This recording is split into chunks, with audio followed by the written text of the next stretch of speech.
Hi friend, स्वागत है आपका प्रतीक एकेडमी में।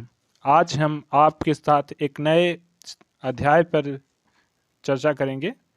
हिंदी भाषा मुख्य तथ्य। हिंदी भाषा मुख्य तथ्य। हिंदी भाषा का विकास। यहाँ से क्वेश्चन विगत वर्ष की परीक्षाओं में पूछे गए हैं और वर्तमान परीक्षाओं में क्रमशः यहाँ से प्रश्न बनने की संभावना बनी हुई है। तो इसमें फैक्चुअल प्रश्न पूछे जाने की संभावना ज़्यादा है और हम कोशिश करेंगे कि कॉन्सेप्ट्स को कवर करते हुए और फैक्ट्स पर विशेष ध्यान दिया जाएगा। तो हिंदी भाषा का विकास के क्रम में सबसे पहले हम यह जानने की कोशिश करेंगे कि हिंदी का विकास कहाँ से हुआ, भारत में कितने भाषा परिवार हैं, भारत में जो मुख्य भाषा परिवार हैं उन पर एक नज़र डाला जाएगा और इन भाषा परिवारों में इन भाषा परिवारों में कौन कौन सी भाषाएं हैं और इनके प्रमुख कवि कौन हैं, और मुख्यतः हिंदी पर केंद्रित रहते हुए हम एग्ज़ाम ओरिएंटेड फैक्ट्स पर ध्यान देंगे। तो ध्यान देने योग्य बात यह है कि भारत में मुख्यतः 4 भाषा परिवार हैं। भारत में मुख्यतः 4 भाषा परिवार हैं। पहला पॉइंट जो हमारा है, भारत में मुख्यतः 4 भाषा परिवार हैं। अगला पॉइंट होगा, इसमें जो भारोपीय भाषा परिवार है वो सबसे बड़ा भाषा परिवार है। द्रविड़ इसके बाद है, ऑस्ट्रिक इसके बाद है, चीनी तिब्बती। भारोपीय भाषा परिवार में 73% लोग भारोपीय भाषा परिवार और 25% लोग द्रविड़ भाषा परिवार। ऑस्ट्रिक 1.3, इसके बाद चीनी तिब्बत 0.7%। हिंदी भाषा का विकास। हिंदी भाषा का विकास मूलतः संस्कृत से हुआ है। विकास के क्रम में सबसे पहले संस्कृत है, संस्कृत के बाद पाली है, पाली के बाद प्राकृत है, इसके बाद अपभ्रंश है, इसके बाद अवहट है, इसके बाद हिंदी है। क्रम को यथावत याद करना होगा। संस्कृत, पाली, प्राकृत, अपभ्रंश, अवहट, हिंदी। विगत वर्ष की परीक्षाओं में यहाँ से प्रश्न पूछे गए हैं कि इनका क्रम क्या है, पाली के बाद अपभ्रंश या अवहट या पाली के बाद प्राकृत। इस तरह से आपसे क्रम पूछे गए हैं। तो यहाँ पर इस क्रम को याद करना बहुत ज़रूरी हो जाता है। याद करने के लिए आप सीधे इनके प्रथम अक्षर को ध्यान में रख सकते हैं।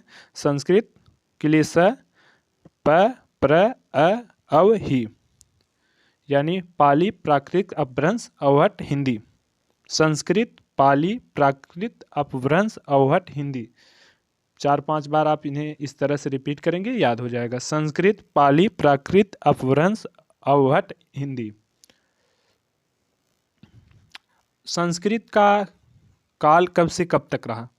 संस्कृत 1500 ईसा पूर्व से 500 ईसा पूर्व तक, पाली 500 ईसा पूर्व से 1 ईस्वी तक, प्राकृत 1 ईस्वी से 500 ईस्वी तक, अपभ्रंश 500 ईस्वी से 1000 ईस्वी तक, हिंदी 1000 ईस्वी से अब तक।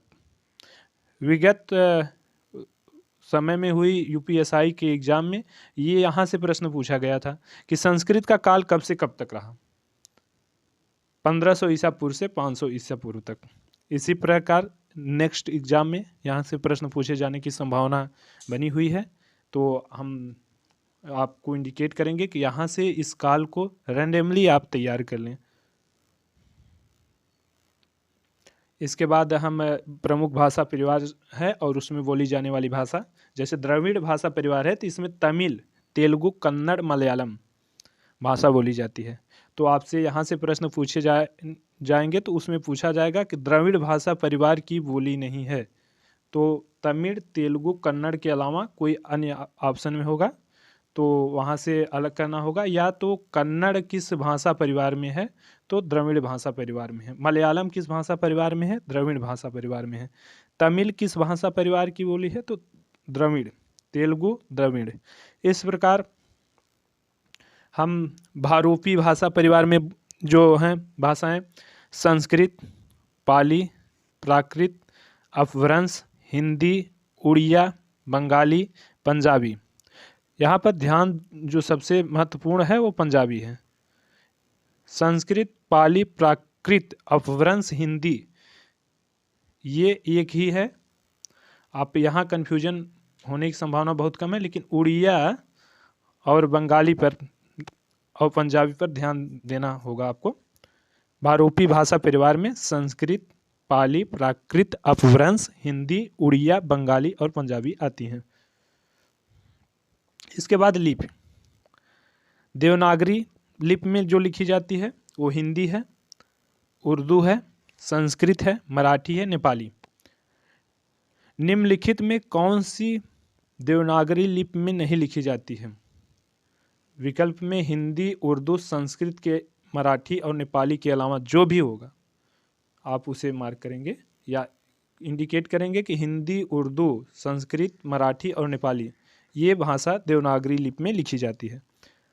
ब्राह्मी लिपि में प्राचीन संस्कृत व पाली लिखी जाती है। गुरुमुखी लिपि में पंजाबी भाषा लिखी जाती है। पंजाबी भाषा किस लिपि में लिखी जाती है? आपको विकल्प में होगा गुरुमुखी, पाली, देवनागरी, तो आप गुरुमुखी को चूज करेंगे। रूप के आधार पर हिंदी वियोगात्मक व विश्लिष्ट भाषा है। रूप के आधार पर हिंदी वियोगात्मक व विश्लिष्ट भाषा है। आपसे पूछा जा सकता है कि रूप के आधार पर हिंदी कैसी भाषा है, तो वियोगात्मक व विश्लिष्ट भाषा है। एक फैक्ट है, आप ध्यान देंगे कि हिंदी, हिंदू, हिंदुस्तान ये फारसी शब्द हैं और हिंदी शब्द की उत्पत्ति ईरानी से हुई है। हिंदी हैं हम, वतन है हिंदुस्तान हमारा, ये कोटेशन है इनकलाब का, इकबाल का, सॉरी ये कोटेशन है इकबाल का। सीधे सीधे प्रश्न पूछा जाएगा कि हिंदी है हम, वतन है हिंदुस्तान हमारा, ये कोटेशन दिया जाएगा। विकल्प में 4 नाम होंगे, आप इकबाल का ये कोटेशन है, आप चूज करेंगे। 14 सितंबर 1949 को हिंदी को राजभाषा का दर्जा दिया गया था, इसीलिए 14 सितंबर को हिंदी दिवस मनाया जाता है। महत्वपूर्ण अनुच्छेदों पर नजर डालते हुए हम सबसे पहले अनुच्छेद 120 पर ध्यान देंगे। 120 जो है संसद में प्रयोग की जाने वाली भाषा। हम यहाँ जिन अनुच्छेदों पर एक प्रकाश डालेंगे वो भाषा से ही संबंधित होंगे, यानी संसद में प्रयोग की जाने वाली भाषा के से संबंधित अनुच्छेद है 120। 210 अनुच्छेद 210 में है राज्य विधानमंडल में प्रयोग की जाने वाली भाषा। राज्य विधानमंडल में प्रयोग की जाने वाली भाषा के संबंध में किस अनुच्छेद में वर्णन है? तो आर्टिकल 210। आर्टिकल 343 में संघ की राज्यभाषा। संघ की राज्यभाषा से संबंधित अनुच्छेद है। सीधे सीधे प्रश्न पूछा जाएगा कि संघ की राज्यभाषा से संबंधित अनुच्छेद है, तो आर्टिकल 343 या आर्टिकल 343 में उल्लेख है राज्य विधानमंडल में प्रयोग की जाने वाली भाषा, संघ की राजभाषा या राज्यभाषा के संबंध में आयोग या राज्यभाषा या राज्यभाषाएं, तो इसका उत्तर होगा संघ की राज्यभाषा। आर्टिकल 344 राजभाषा के संबंध में आयोग। राजभाषा के संबंध में जिन आयोगों की गठित किए जाते हैं वो आर्टिकल 344 के तहत ही गठित किए जाते हैं।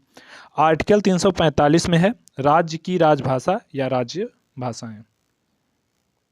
अनुच्छेद 346 में है एक राज्य और दूसरे राज्य के बीच पत्राद की राजभाषा, यानी एक राज्य जैसे उत्तर प्रदेश हो गया और बिहार, इन 2 राज्यों के बीच जब पत्राचार होगा तो उसकी जो भाषा होगी वो आर्टिकल 346 के तहत तय की जाएगी। आर्टिकल 347। आर्टिकल 347 में है किसी राज्य की जनसंख्या के किसी अनुभाग के संबंध में विशेष उपबंध। किसी राज्य की जनसंख्या है उसके लिए अगर विशेष उपबंध भाषा संबंधित करने हैं तो आर्टिकल 344 के तहत किया जाता है।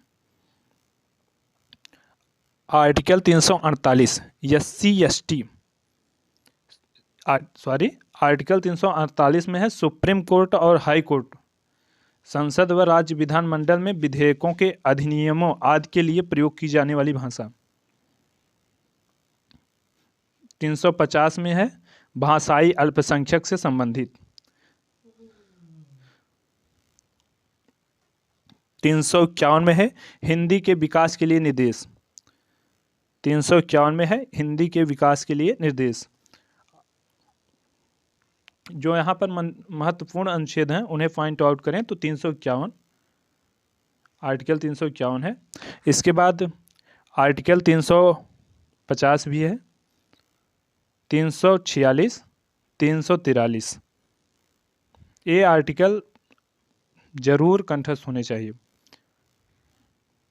इसके आगे हम 8वीं अनुसूची में भाषाएं देखेंगे। तो 8वीं अनुसूची में संशोधन करके पहला संशोधन किया गया तो सिंधी भाषा को जोड़ा गया, और 21वां संशोधन 1967 में हुआ।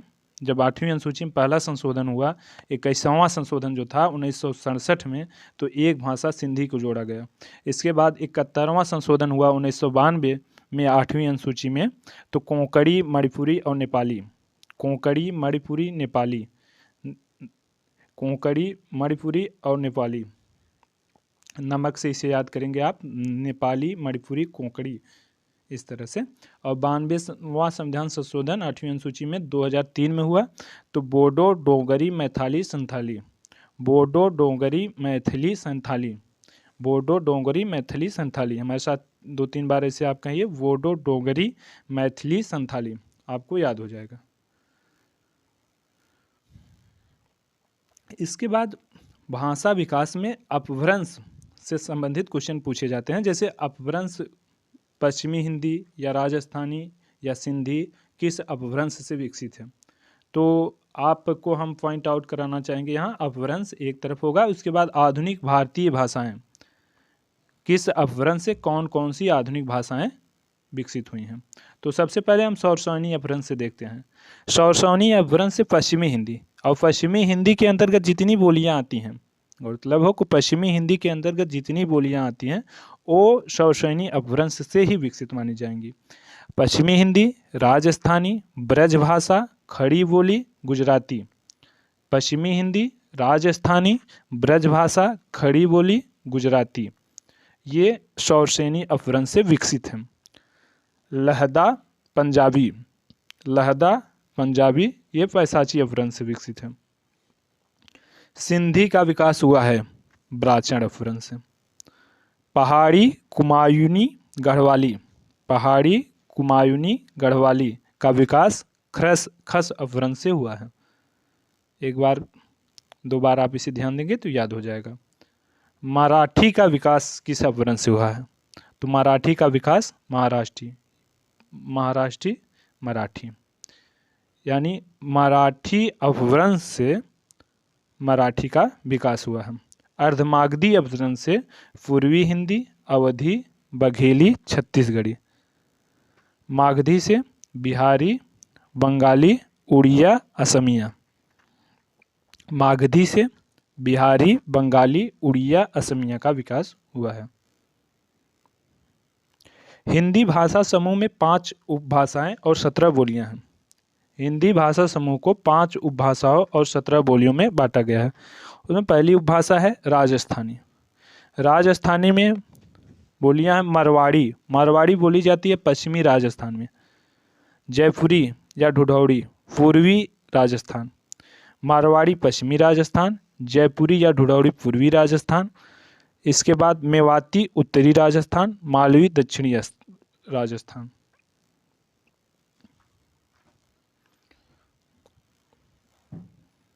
पश्चिमी हिंदी, पश्चिमी हिंदी में कौरवी या खड़ी बोली, कौरवी या खड़ी बोली, बांगरू या हरियाणवी। ब्रजभाषा बुंदेली, कन्नौजी। ब्रजभाषा और कन्नौजी और बुंदेली ये ओकार बहुला बोली हैं। पूर्वी हिंदी में अवधी, बघेली, छत्तीसगढ़ी। पूर्वी हिंदी के अंतर्गत अवधी, बघेली, छत्तीसगढ़ी बोली बोली जाती है। बिहारी में मैथिली, मगही, भोजपुरी।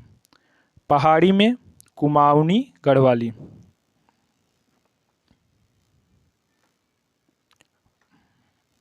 यहाँ से प्रश्न पूछे जाने की संभावना हर परीक्षा में बनी रहती है और इनकी प्रकृति बहुत आसान है। जैसे मारवाड़ी बोली जाती है पश्चिमी राजस्थान में, जयपुरी या ढूढौड़ी बोली जाती है, विकल्प में होगा बिहार, गुजरात, पूर्वी राजस्थान, तो बस इसी में चूज करना होगा। जैसे जयपुरी पूर्वी राजस्थान। जयपुरी या ढूढौड़ी किस उपभाषा के अंतर्गत आते हैं, तो राजस्थानी भाषा। कौरवी या खड़ी बोली किस उपभाषा के अंतर्गत आती है, तो पश्चिमी हिंदी। अवधी बघेली छत्तीसगढ़ी किस उपभाषा के अंतर्गत आती है? पूर्वी हिंदी, या पूर्वी हिंदी के अंतर्गत आती है बोली अवधी बघेली छत्तीसगढ़ी।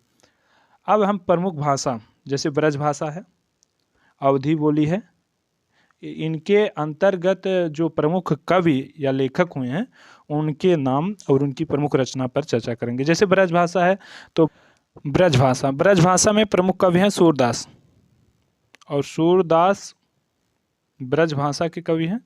और बिहारी हैं ब्रज भाषा में जगन्नाथ दास रत्नाकर। रत्नाकर उपनाम पूछा जाए तो जगन्नाथ दास का है। अवधी बोली में है जायसी और इनकी कृति है पद्मावत। और तुलसीदास रामचरितमानस किस भाषा में लिखी गई है? अवधी, और पद्मावत अवधी में। ग्राम विकास अधिकारी की परीक्षा जब 2018 के पहले जो एग्ज़ाम हुआ था उसमें डायरेक्ट यही प्रश्न पूछा गया था कि अवधी भाषा में लिखा गया ग्रंथ है, तो उसमें जो विकल्प दिए गए थे उसमें सामान्यतः रामचरितमानस सबको याद होता है, तो पद्मावत विकल्प में था जो काफ़ी लोगों को परेशान किया था। तो आप इस तरह से इन प्रमुख रचनाओं पर ध्यान जरूर देंगे। भोजपुरी का प्रमुख जो कवि हैं भिखारी दास ठाकुर को भोजपुरी का शेक्सपियर कहा जाता है। और भोजपुरी का शेक्सपियर आपसे पूछा जाए भिखारी दास ठाकुर को किसने कहा, तो जगदीश चंद्र माथुर। यहाँ से 2 क्वेश्चन आपको मिलेंगे। भोजपुरी का शेक्सपियर किसे कहा जाता है? भिखारी दास ठाकुर को। भोजपुरी का शेक्सपियर भिखारी दास ठाकुर को किसने कहा? जगदीश चंद्र माथुर। और माथुर किसका उपनाम है? तो जगदीश चंद्र का। अनगढ़ हीरा या भोजपुरी का भारतेंदु भी भिखारी दास ठाकुर को कहा जाता है। भोजपुरी का भारतेंदु भिखारी दास ठाकुर को किसने कहा? राहुल सांस्कृतायन ने। अब मैथिली में विद्यापति जो हैं ये इनका प्रमुख स्थान है, और इनकी रचना है पदावली किस भाषा में है? तो मैथिली। वर्ष 1955 में गठित प्रथम राजभाषा आयोग, एक फैक्ट है कि वर्ष 1955 में गठित प्रथम राजभाषा आयोग के अध्यक्ष वीजी खेर थे। अब यहाँ से 2 प्रश्न आपको मिलेंगे। प्रथम राजभाषा आयोग कब गठित हुआ? तो 1955 में। और प्रथम राजभाषा आयोग के अध्यक्ष कौन थे? तो वीजी खेर। और राजभाषा आयोग का गठन किस अनुच्छेद के तहत किया जाता है? तो आर्टिकल 344। तथा संसदीय राजभाषा जो 1957 में गठन हुआ जिसका, उसके अध्यक्ष जीवी पंत थे। संसदीय राजभाषा आयोग जिसका गठन 1957 में हुआ, अध्यक्ष जीवी पंत थे। और लास्ट में हम विश्व हिंदी सम्मेलन पर जरूर निगाह डालने की कोशिश करेंगे, क्योंकि 2021 सत्र में जो यूपीएसआई एग्ज़ाम हुए प्रत्येक एग्ज़ाम में यहाँ से प्रश्न अवश्य देखने को मिले। तो हमारी कोशिश होगी कि आगे अगर कोई एग्ज़ाम हो और इसमें यहाँ से प्रश्न पूछे जाएँ तो 100% आप क्लियर रहें। पहला विश्व हिंदी सम्मेलन जनवरी में हुआ 1975 में। कहाँ हुआ? नागपुर। और जब भी इंडिया में कोई सम्मेलन हो रहा है विश्व हिंदी सम्मेलन, तो उसके बाद जो सम्मेलन हो रहे हैं याद करने के लिए केवल एक वो है रिदम, पोर्ट लुइस में होगा। जैसे नई दिल्ली में हुआ तो नई दिल्ली के बाद पोर्ट लुइस में हुआ, आप देख भी लें इसे। इसके बाद अगला जो हुआ भोपाल में हुआ, तो भोपाल के बाद जो प्रस्तावित भी हुआ वो भी नई दिल्ली में ही प्रस्तावित हुआ, पोर्ट लुइस। यानी जब भी आप इंडिया के लिए याद करेंगे कोई भी विश्व हिंदी सम्मेलन जब इंडिया में हुआ है तो उसके बाद वाला जो सम्मेलन है वो पोर्ट लुइस में हुआ है। तो पहला विश्व हिंदी सम्मेलन जनवरी 1975 नागपुर। अब दूसरा तो ऑटोमेटिक क्लियर हो गया होगा कि पोर्ट लुइस में हुआ। कब हुआ? 1976 में। तीसरा अक्टूबर 1983 नई दिल्ली। अब जब तीसरा अक्टूबर 1983 नई दिल्ली में हुआ तो अगला वाला क्लियर हो जाना चाहिए आपको कि नई दिल्ली इंडिया में, तो इसका बात मतलब पोर्ट लुइस। तो चौथा हिंदी सम्मेलन पोर्ट लुइस में 1993 में। पहला 75, दूसरा 76, तीसरा 83, चौथा 93। 75, 76, 83, 93। 75, 76, 83, 93। नागपुर, पोर्ट लुइस, नई दिल्ली, पोर्ट लुइस। अपेक्षा है कि 4 याद हो गए। 75, 76, 83, 93। 75, 76, 83, 93। नागपुर, पोर्ट लुइस, नई दिल्ली, फोर्ट लुइस। इसके बाद 5वां है अप्रैल 1996 port of Spain, April 1996 port of Spain. इसके बाद 6ठा है सितंबर 1999 लंदन, सितंबर 1999 लंदन। 7वां 2003 में पारामारविको, और 2007 में 8वां हुआ न्यूयॉर्क में। 2012 में 9वां हुआ जोहान्सबर्ग, दक्षिण अफ्रीका। 10वां 2015 भोपाल, भोपाल के बाद जो होगा 11वां वो भी फोर्ट लुइस में होगा 2018 में। इसके बाद 12वां अभी प्रस्तावित है न्यूयॉर्क में। साथियों, इस प्रकार हमारा एक महत्वपूर्ण चैप्टर हिंदी भाषा प्रमुख तथ्य खत्म हुआ। हमने यहाँ संपूर्ण फैक्ट्स को समाहित करने की कोशिश की है। हम कोशिश करते हैं कि आपको सभी तथ्य आसानी से समझ में आए, और यदि कोई आपको तथ्य न समझ में आए तो आप कमेंट बॉक्स में हमसे सीधे प्रश्न कर सकते हैं। हम आपके सवालों पर ज़रूर प्रतिक्रिया करेंगे, और हमारी कोशिश होती है कि ज़्यादा से ज़्यादा प्रश्न हमारे द्वारा प्रोवाइड किए गए कंटेंट से ही हों। और आपने देखा, इसके लिए आपको धन्यवाद। हम मिलते हैं नेक्स्ट वीडियो में। Thanks for watching.